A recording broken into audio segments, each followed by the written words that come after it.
আসসালামু আলাইকুম, আশা করি সবাই ভালো আছেন। আজকে আমি আরেকটা ছোট্ট ক্ষুদ্র ভিডিও নিয়ে আসলাম। আর এটা হচ্ছে আমাদের আমেরিকাতে আমরা এক জায়গা থেকে যখন আরেক জায়গায় যাই, আমাদেরকে একটা ছোট খাটো ট্রিপ করতে হয়। কারণ স্পেশালি যারা নিউ ইয়র্কে থাকে না বা টেক্সাসে থাকে না, তাদের জন্য কোথাও বাজার করতে গেলেও প্রায় 10 থেকে 15-20 মিনিটের ড্রাইভের ডিস্টেন্সে বাজার করতে যেতে হয়। কারণ এখানকার শপিং মলগুলো বা মার্কেটগুলো অনেক দূরে দূরে থাকে। তো যাই হোক, আমরা বাজার করে ফিরতেছি। তো ফেরার পথে ভাবলাম আপনাদেরকে একটু আমাদের আমেরিকান রোডগুলো দেখাই। আমেরিকার রোডগুলোর একটা বৈশিষ্ট্য হলো স্পেশালি খুব চওড়া হয়। প্রত্যেকটা সাইডে, মানে যেই পাশ দিয়ে আপনার গাড়িটা যাবে আপনার গন্তব্যের দিকে, সেখানে অনেকগুলো লেন থাকে। মিনিমাম 2টা থাকে, বাট 2-এর অধিকও থাকে। বাট লোয়েস্ট আর কি, যদি হাইওয়ে হয় সেখানে 2টা থাকবেই।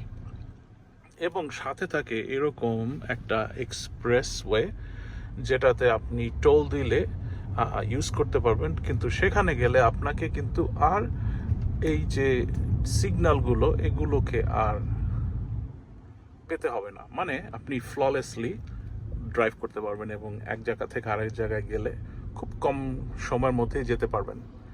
আর এরকম সিগন্যালে বসে থাকতে হবে না। এই হচ্ছে এক্সপ্রেসওয়ের অবস্থা। এখানে এই যে বাম পাশেরটা, এটা যাচ্ছে নর্থে, আর ওই ডান পাশেরটা যাচ্ছে সাউথে। আর যেহেতু আমরা আমেরিকাতে, এখানে আমরা রাইট সাইডে বা ডান পাশে আমরা চলি, এটা তো অবভিয়াস। তারপর আর একটু বললাম, তো আমাদের এই হচ্ছে যে এটা হচ্ছে আমাদের লোকাল রাস্তা বলি আমরা, লোকাল যে রোডটা যেটা দিয়ে আমরা যাই। তো এই লোকাল রোড আর ওই বাম পাশে যে এক্সপ্রেস ওয়েটা আছে, এর পার্থক্য একটাই, এক্সপ্রেস ওয়েতে কোনো সিগন্যাল নাই এবং ওগুলোর এক্সিটগুলো এক শহরের মধ্যে, মনে করেন যে ছোট ছোট পাড়া বা মহল্লা যেগুলো থাকে, সেগুলোর মাঝে মাঝে এক একটা এক্সিট দেয়া, র্যাম্প দেয়া। যেমন ওই এক্সপ্রেসওয়েটার যে নেক্সট এক্সিটটা, সেটা আসতেছে লার্কস্পার পার্ক বুলেভার্ড। এটা আপনারা ওই গ্রিন সাইনটাতে দেখতে পাচ্ছেন। যেহেতু আমরা একটু পাহাড়ি অঞ্চলে থাকি, তাই আমাদের রাস্তাটাও একটু উঁচু নিচু। আগেই বলেছিলাম যে এখানে কিন্তু 2 থেকে 3টা লেন থাকে। তো 2টা লেন সবসময় চলার জন্য, আর দুই পাশে কিন্তু আরও 2টা ন্যারো, একটু কম্পারেটিভলি ন্যারো লেনও আছে বাম পাশে।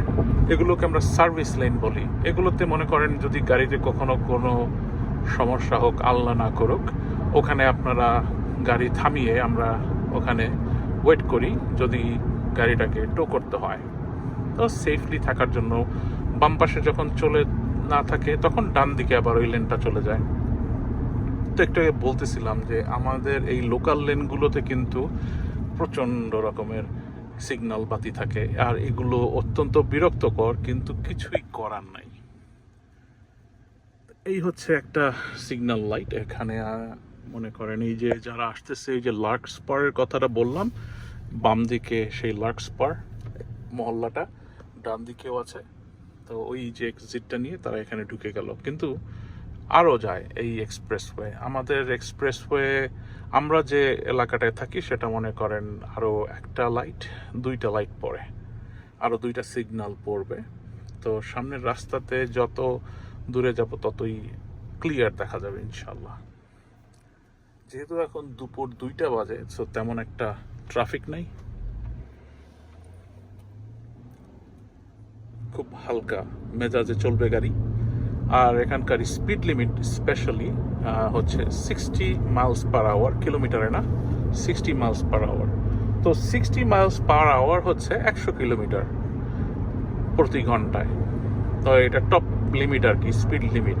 তবে আমাদের আমেরিকাতে আমরা যেটা করি, সবসময় এখানে +-5 দিয়ে অনেকে চালায়, অনেকে +-10 দিয়েও চালায়। তার মানে হচ্ছে অনেক সময় যদি রাস্তা প্রশস্ত থাকে, তাহলে অনেকে মনে করেন যদি স্পিড লিমিট 60 থাকে, তাহলে তারা 10 বাড়িয়েও চালায় অনেক সময়।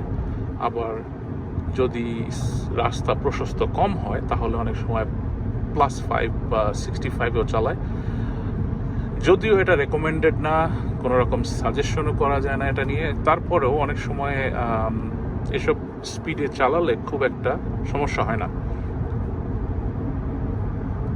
এখানকার পুলিশরা সাধারণত সহ্য করে 5 থেকে 7 মাইল বা 10 মাইল পর্যন্ত। যদি একটু ওভার স্পিড হয় তারা সেটা টলারেট করে অনেক ক্ষেত্রে, অনেক সময়, বাট সবাই করে না। যদি কোনো পুলিশের মেজাজ গরম থাকে অথবা মাসের শেষে দেখা গেল তার একটা কোটা আছে, সেই কোটাটা মিট করতে হবে এবং সে শর্ট আছে কোটায়, তখন অনেক সময় দেখা যায় 3 মাইল বা 5 মাইলের উসিলা দিয়েও আপনাকে একটা সাইটেশন বা জরিমানা আপনাকে করে দিবে।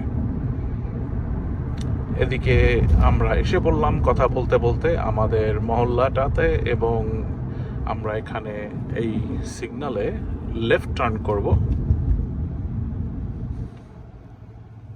দেখেন অনেক পুলিশ এর গাড়ি কিন্তু রাস্তায় অ্যাভেলেবল। এখানে 2টা কালো গাড়ি দেখছেন, জিপ, এগুলো দোনোটাই পুলিশের। তো এরা কিন্তু সব সময় রাস্তা দিয়ে টহল দিয়েই যাচ্ছে। তো আশা করি আপনাদের আমার এই ছোট্ট একটা ট্রাভেল ব্লগ ভালো লাগলো, কিছু ইনফরমেশন শেয়ার করলাম, হয়তো কিছু মজাও পেলেন। সামনে একটা গাড়ি আছে, এই ভদ্রলোক বা ভদ্রমহিলা যেই চালাচ্ছেন তিনি হয়তো বা খুব অ্যাডভেঞ্চার পছন্দ করেন। তার গাড়িটার অবস্থা দেখলেই বোঝা যায় খুব অফ রোড, অফ ট্র্যাকে গাড়ি চালানোর গাড়ির মতো। আর ডান দিকে একটা পুলিশ আছে, দেখেন এখানে দাঁড় করানো, দেখছেন আমরা অলরেডি 2-3টা পুলিশ কিন্তু দেখেও ফেলছি। আর আমরা এখন এই যে লেন রাস্তাতে ঢুকলাম, এটা হচ্ছে আমাদের লোকাল। আর এখানে কিন্তু স্পিড লিমিট 50 মাইল বা বলতে পারেন 80 কিলোমিটার পার ঘন্টাতে। এর বেশি চালাইলে অনেক সময় পুলিশ থামিয়ে আপনাকে সাইটেশন করতেও পারে। আর এই যে এখানকার পুলিশের গাড়ি, এরা টোটো করে সারাদিন এই রকম গাড়িগুলো নিয়ে, আর মানুষদেরকে ভয় দেখায়। যখনই কেউ এই পুলিশের গাড়ি দেখে সাথে সাথে সবাই ভদ্র হয়ে যায়, কারণ কেউ চায় না একটা সাইটেশন। আর এখানকার সাইটেশনগুলো কিন্তু বা জরিমানা অনেক বড়। আর ওটা বাম দিকে আরেকটা দেখছেন, ডান দিকে বাম দিকে। ফর সাম রিজন আমাদের এই এরিয়াতে রাস্তাটাতে অনেক পুলিশের গাড়ি অ্যাভেলেবল থাকে। আর এই সাইটেশনগুলো যেটা বলতেছিলাম, এরা প্রায় একেবারে মিনিমাম যেটা আছে সেটাও $350। আর হাইয়েস্ট ডিপেন্ড করবে আপনি কত মাইল এক্সিড করেছেন। বা যদি 60 মাইল লিমিট থাকে তাহলে আপনি যদি 65 মাইল চালান তাহলে 5 মাইল বেশি। যদি আপনি 80-তে ধরা খান তাহলে আপনি 20 মাইল বেশিতে। তো এটা ডিপেন্ড করে কতটা আপনি বেশি চালিয়েছেন, তার উপরে আপনাকে একটা জরিমানা করবে এক্সট্রা। তো যাই হোক, চলতে চলতে বাসায় চলে আসলাম। এটা হচ্ছে আমার এরিয়া। আশা করি সবাই ভালো থাকবেন। ইনশাল্লাহ আবার আরেকটা দিন আসবো। আজকে এ পর্যন্তই। আল্লাহ হাফেজ।